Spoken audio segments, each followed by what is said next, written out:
Hello everybody, my name is Iman at SED. Welcome back to my YouTube channel. Today we're going to be covering chapter 23, which is going to serve as an introduction to organometallic compounds. It is also our last chapter for organic chemistry 2. Now there is additional material in the David Klein textbook. It's predominantly biochemistry introduction.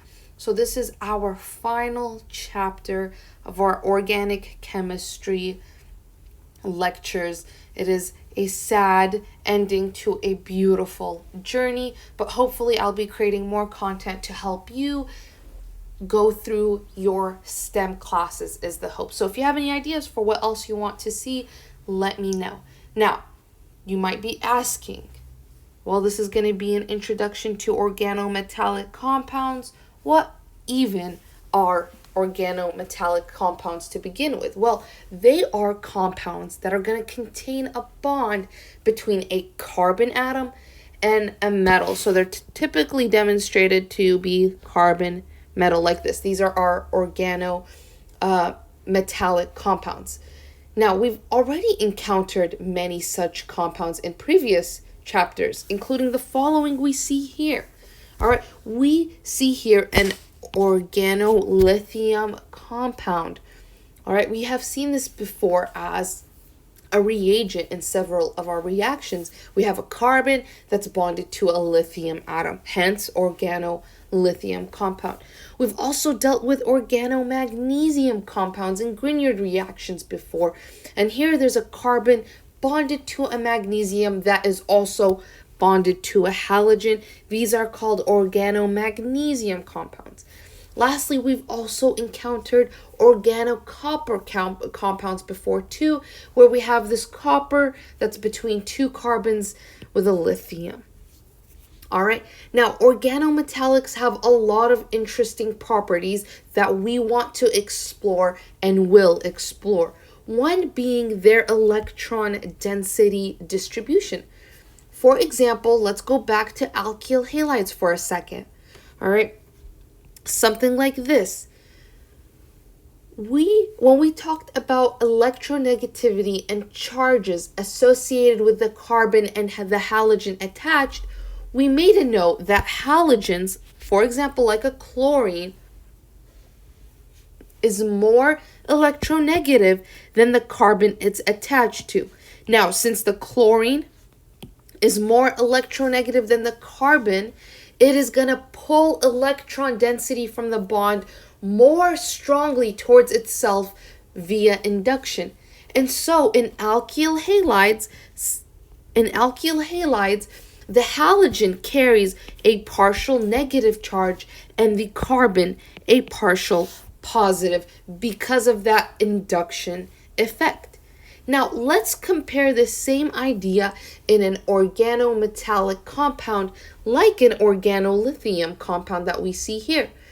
Here, actually, the carbon is more electronegative than the metal and therefore more electron-rich because inductive effects occur in the opposite direction. All right, the carbon will be pulling electron density more towards itself. So, for any carbon metal bond, the carbon is going to carry the partial negative charge, while the metal, the partial positive charge. Now, for any carbon metal bond, the magnitude of the partial charge on the carbon atom is dependent on the identity of the metal, obviously because some metals because metals have a range of different electronegativities. Now, another important property we want to discuss about organometallic compounds is this relationship between the electronegativity difference between the carbon and metal and the nucleophilic basic strength of said organometallic. So, the greater the electronegative difference between the carbon and the metal, all right, the greater the difference, the more relatively stronger the nucleophile and base properties of that organometallic. So for example, let's look at this copper compound. All right, the difference between the carbon and the copper is 0.6. Now, for this organomagnesium compound, the difference between the carbon and the magnesium is 1.3. This organomagnesium compound has a larger electronegativity difference between the carbon and metal.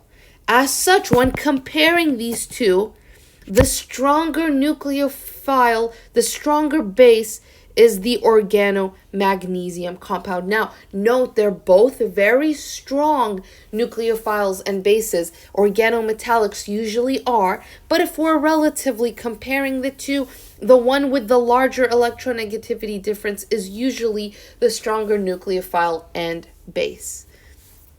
All right, fantastic. Now, as a last point of description, focusing on organolithium and organomagnesium specifically, they exhibit a carbon-metal bond with a high degree of ionic character. So as such, organolithium and organomagnesium compounds, they behave very much like carboanions.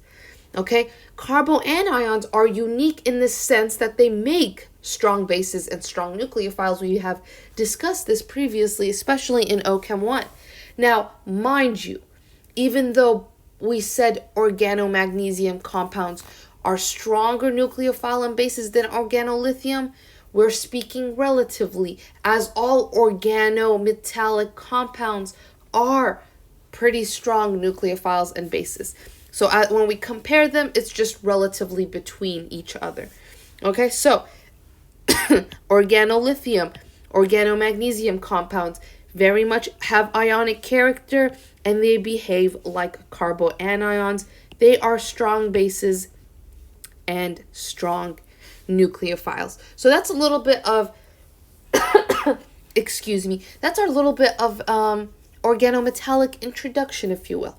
And now we want to discuss preparation methods. So first, let's discuss preparation method for organolithium compounds.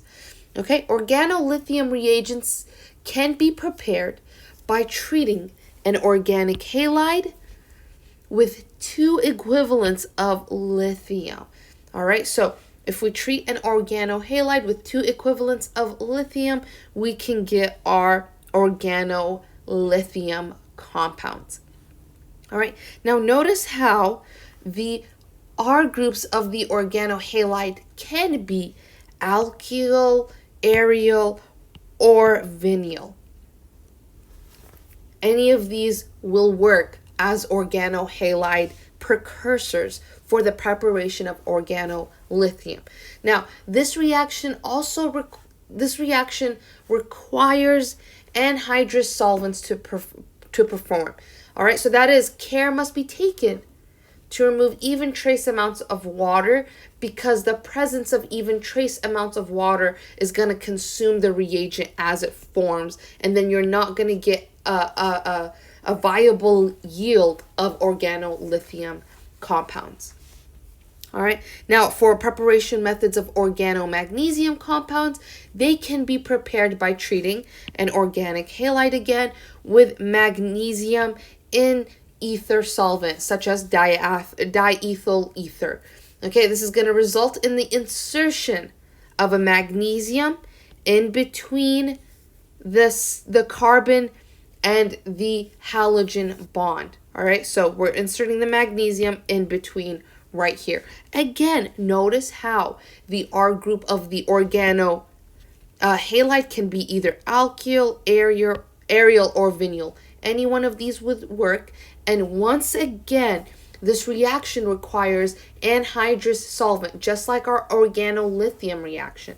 So that means you have to make sure there is not even trace amounts of water, as it will consume the reagent and lower your organomagnesium compound yield. Now, another thing to notice, iodide is the most reactive in comparison to bromine and chlorine. So although bromides are most commonly used in your alkyl halide or your organohalide, because they're less expensive and less toxic, iodides are still more reactive. But commonly, it's bromine that's used.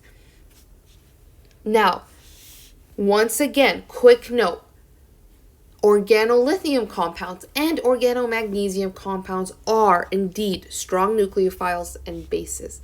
So, Grignard reagents, all right, like R, MgX, and organolithium compounds, RLI, are both very strong bases. Each of them reacts rapidly with water. Here's an example of organomagnesium reacting with water to give a hydrocarbon, actually.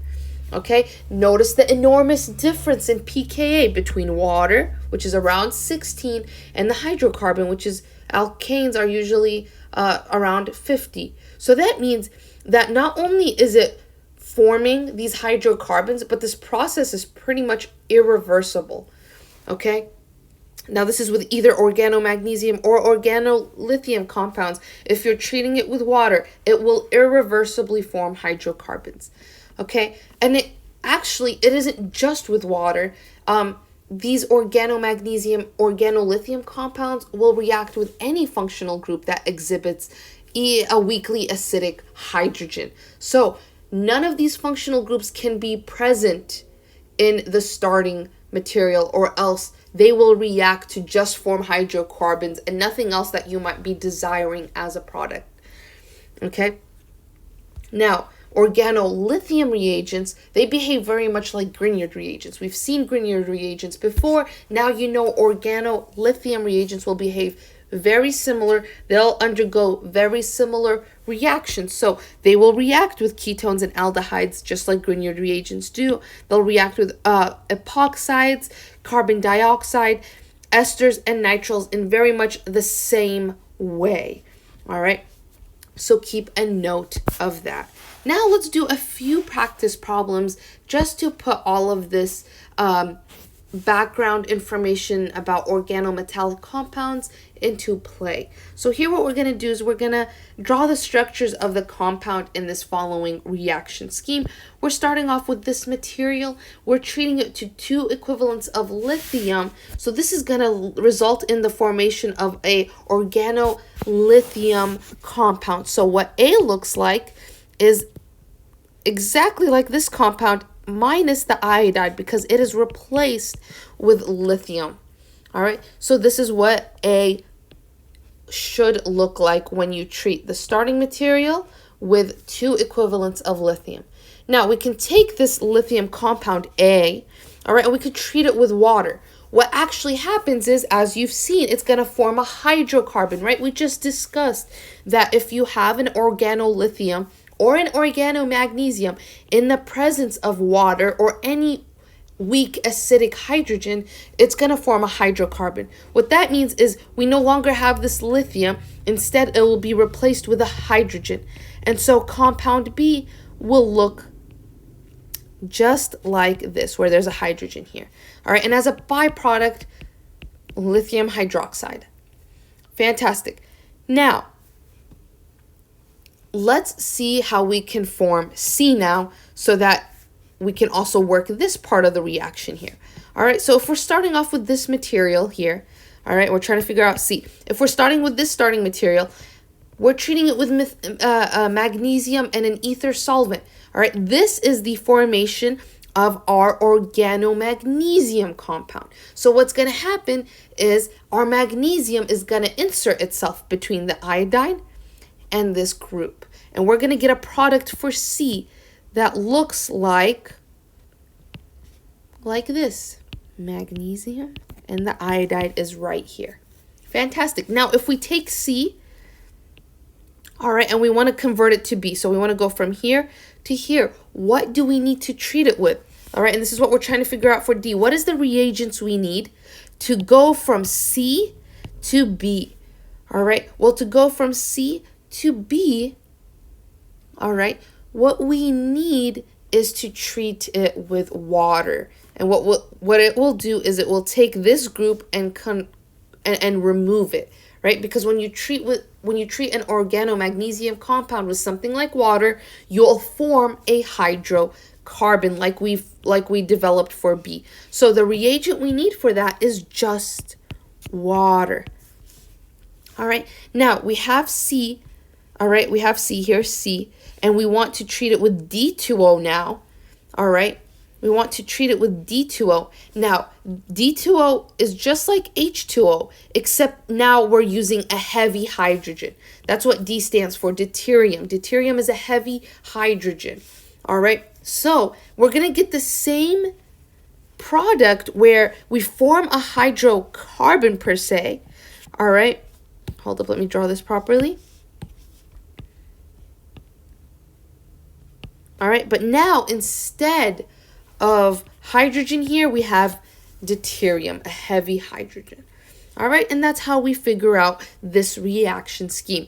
Let's do another one again, just to make sure we've understood everything we've talked about in regards to our organometallic introduction. All right, we're going to start off here with 1 and 2.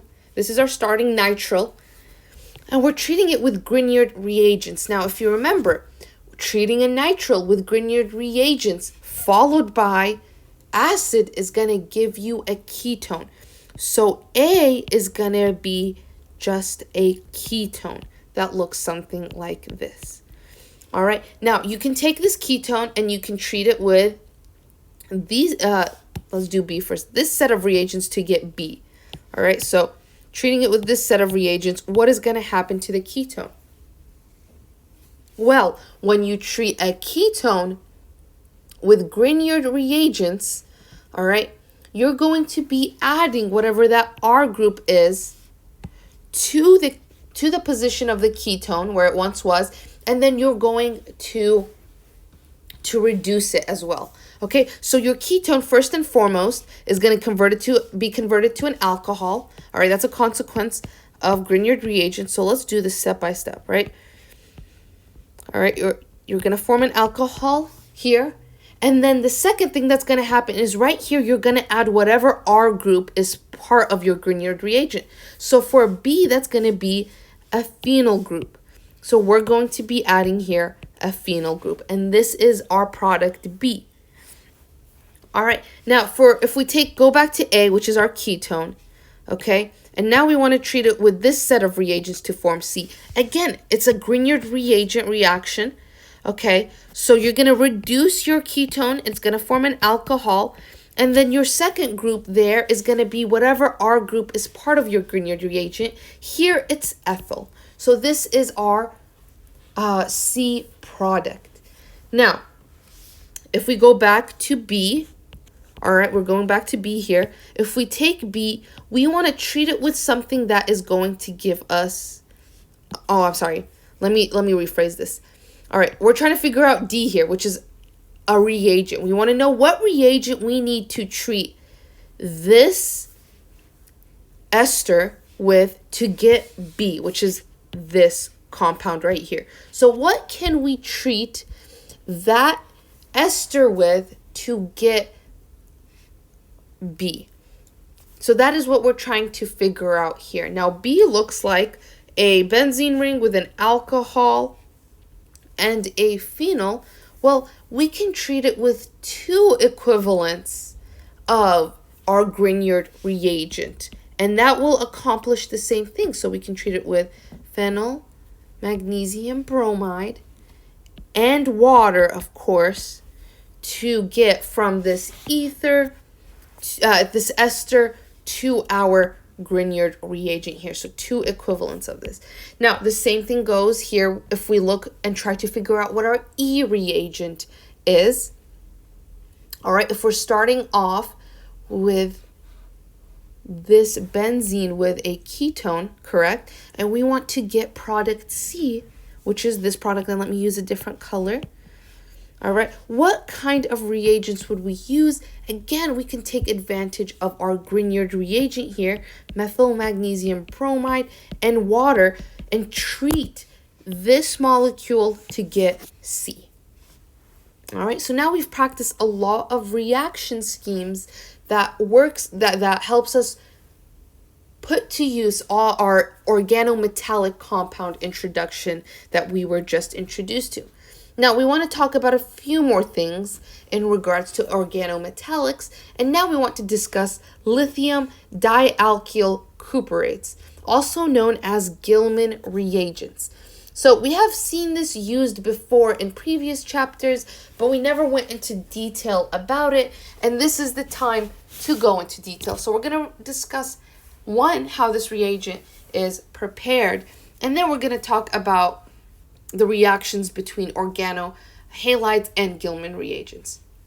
So first and foremost, how to prepare these reagents. Well, these reagents can be prepared by treating an organohalide with lithium, all right, to give an organolithium, and then you follow this with a treatment of a treatment with copper halide, a copper halide. Okay, so here's your starting organohalide. You treat it with 2 equivalents of lithium to get your organolithium compound. Then you can treat it with a copper reagent to get your final Gilman reagent, which looks like this. All right, now notice the R group in your organohalide can be either alkyl, aryl, or vinyl. All right, any of these would work perfectly to produce these Gilman reagents. Now, Gilman reagents are nucleophiles, and as such, they will attack a variety of electrophiles of notable importance. Is the organohalide. So your Gilman reagent can react with an organohalide. It will attack it. So this is a good segue to talking about reactions between organohalides and Gilman reagents. And this name of this kind of reaction is actually called coupling. What will happen here is your Gilman reagents, which looks like this, can react with organohalides to give a product in which the R group of your Gilman reagent and the R group of your organohalide will be coupled. And so what you get as a product is, here's your organolithium, your Gilman reagents. All right, they're going to react with your organohalides, and you're going to couple these 2 R groups. So you're going to get this coupled product as a consequence. Now, this coupling reaction can be performed in diethyl ether or THF as solvent at low temperatures. Okay, and low temperatures because of the thermal instability of Gilman reagents. Your halogens that are part of your organohalides can be iodide, bromine, or chloride. Again, iodides are more reactive than bromine and chlorides, but sometimes bromides are used more often because they're inexpensive. Okay, the R group of your organohalide can either be a methyl, primary, vinyl, or aryl, as you see here. These are all good examples of what your organohalide can be. Your organohalide, it can't be tertiary. If it's tertiary, then what you're going to get is an elimination product, not a coupling reaction. Okay, so keep that in mind. Now, the R group in your Gilman reagent, actually, it can be alkyl, aryl, or vinyl, and any of those will work perfectly fine. All right. Now, another thing to note about this is that the coupling process is stereospecific because it's observed to proceed with retention of configuration at each of the carbon double bonds units. And so we're going to see that in play when we do a few example problems. The mechanism for this kind of reaction is actually not entirely understood, which is good for you. That means one less mechanism for you to know because chemists don't entirely know it themselves. All right, now let's do this example problem. I think this will give you a good understanding of Gilman reagents and their coupling reactions. This says, for each of the following cases, show how you would make the desired product from the organohalide shown and any other organohalide of your choice. So first, we want to look at this and we want to determine which bond in the product will be made through the coupling process. And actually, it's going to be this bond right here, right? Because you can react vinyl organohalides with your Gilman reagents. All right, so next we want to draw the two organohalides that are going to be necessary for the coupling process. Now that we know where which bond in the product is going to be made through our coupling process. All right, so that means that if we're going to be cutting right here, okay, one of our organohalides is going to look like this, with the iodide right here where we cut it up. And our other organohalide is going to look like the other half of this. Okay? And this is, we're going to draw it like such. All right? And now we want to draw it in this configuration because we know that this double bond is preserved, again, because this reaction is stereospecific. So now one of these organohalides, right, we have the two that we're going to be reacting with Gilman reagents to get this final product. All right, one of these organohalides is going to be converted into a Gilman reagent actually, and then treated with the other. Okay, so this is how we approach this problem. To rephrase, we have our product, okay, we want to know where we're cutting this in half, that we have two organohalides. All right, this is the bond that we're going to be cutting it in half with, okay, and these are the two organohalides. As a consequence, both will work, right, because they are one of the R groups that can potentially work. They are aryl, or they are just, they're aryl. So both of these would work, or they're vinyl, I'm sorry. Okay, so this one's aryl, this one's vinyl. We cut it there because it makes sense to have these two organohalides, one that's aryl, one that's vinyl, this way, both making them possible organohalides to participate in this reaction. Okay, so now we have both of our organohalides. One of them needs to be converted into a Gilman reagent and then treated with the other organohalide. All right, so that's how we're going to proceed to form that final product. Well, here's the thing. Either one of these can be converted into a Gilman reagent, and that means you can have two possible routes that are going to lead to the same end product. We're going to draw both of them out. All right, so you can have option one, where we can take this organohalide. All right, we can treat it with lithium, two equivalents.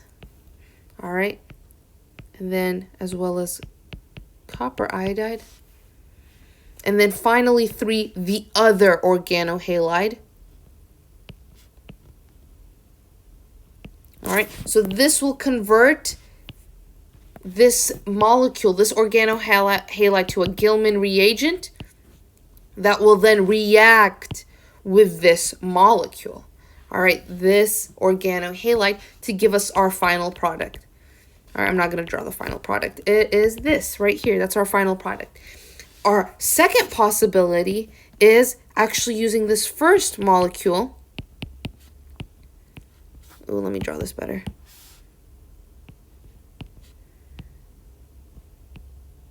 Is using this organohalide as the one that will form the Gilman reagent, and then treating it with the other organohalide that we're not converting to a Gilman reagent. And that will give us our final product as well. So both synthetic pathways are very much viable. All right, you know how to form your two organohalides by looking at the final product and deciding where you can break the bond, hypothetically, breaking the bond here to create two organohalides that are viable options. All right, these are viable options because they're aryl and vinyl, and we said that our organohalides have to be either methyl, primary, vinyl, or aryl to react. This way, they are good options as organohalides. Now, one of them has to be converted to a Gilman reagent that will react with the other. All right, and that gives us two possible synthetic pathways to do this, and we've drawn both here. All right, fantastic. Now, this leads us into the last topic for this chapter. As a final conversation point for this chapter, we want to discuss carbenes. All right, carbenes are generally short-lived intermediates in which the carbon has two bonds and two unshared electrons. Here is an example of a carbene. This is a carbene drawn out, a carbon with two bonds and two unshared electrons. Now, this carbene is very unstable, as you can tell. Why? Because it violates the octet rule. This carbene doesn't satisfy the octet rule. The carbon atom lacks an octet of electrons, which accounts for the electrophilicity of the carbene intermediates. Now, we can use carbenes or carbenoids to do cyclopropanation. All right, and there are 4 ways to do this, and we're going to cover all 4 methods. All right, now they're pretty redundant actually, so it's not going to be that difficult to discuss this. But essentially, for cyclopropanation, you're going to start with a double bond, all right, that you treat some double bond in a molecule like this molecule right here. You can treat it with a carbene or a carbenoid to form this cyclopropane product. And this whole process of taking a double bond, treating with carbene or carbenoid, and getting a cyclopropane is called cyclopropanation. Okay? What happens here is this double bond, let me get a different color, attacks the carbene, carbene attacks back to form this sort of triangle formation, all right, where there's the carbon here at the tip and it has the 2 hydrogens bonded to it. All right, and that's actually the first method to talk about, the double bond with just a carbene.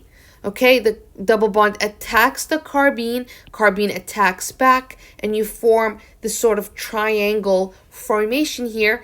This is your cyclopropane.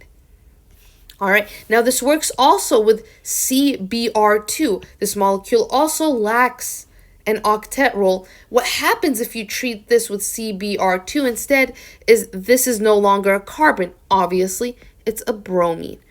Okay, so it works with this carbene or this as well. Now, if it's asymmetric, if, for example, you don't have 2 methyls here, you just have one methyl, then you get enantiomers as products. So that's something to keep in mind as well. Now, something else you can do is you can take this double bond and treat it with CHCl3, right? So this carbon has 3 chlorines attached to it, and tert butoxide.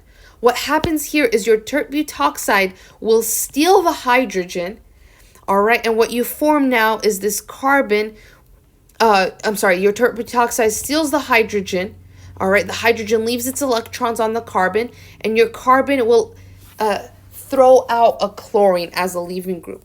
Then what you have is this carbon with 2 electrons and 2 chlorines, and this is a derivative of carbene. This will then react with your double bond in the same way, all right, to get your cyclopropane product, except here now you have 2 chlorines attached to that carbon. So you have to make sure you draw out those chlorines. Again, if your starting molecule is asymmetric, then you're going to get enantiomers as products. Now, another way to do cyclopropanation is you can react it with a diazomethane group, all right, and this will ultimately spontaneously dissociate into nitrogen gas and a carbene, and then again, now you just have a carbene reaction where your double bond attacks the carbene, carbene attacks back, and you get your cyclopropane product.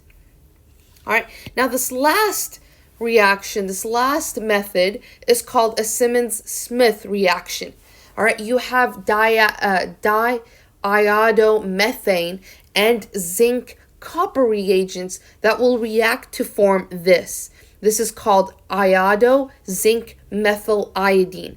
All right, and what this will do is it will work just like the other carbene reagents, All right, but this is actually called a carbanoid. So this is what we meant when we said carbanoid.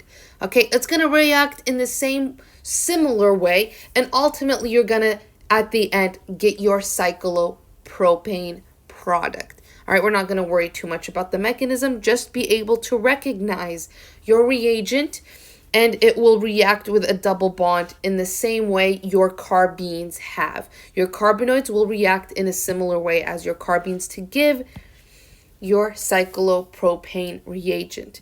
All right, so these are 4 methods of how carbenes will react with pi bonds to form cyclopropane, for cyclopropanation to occur.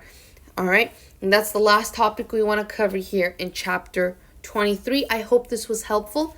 If you need to see more practice problems, if you want me to work out more, happy to do that. Let me know. Other than that, good luck. Happy studying. You made it to the end. I'm proud of you. Have a beautiful day.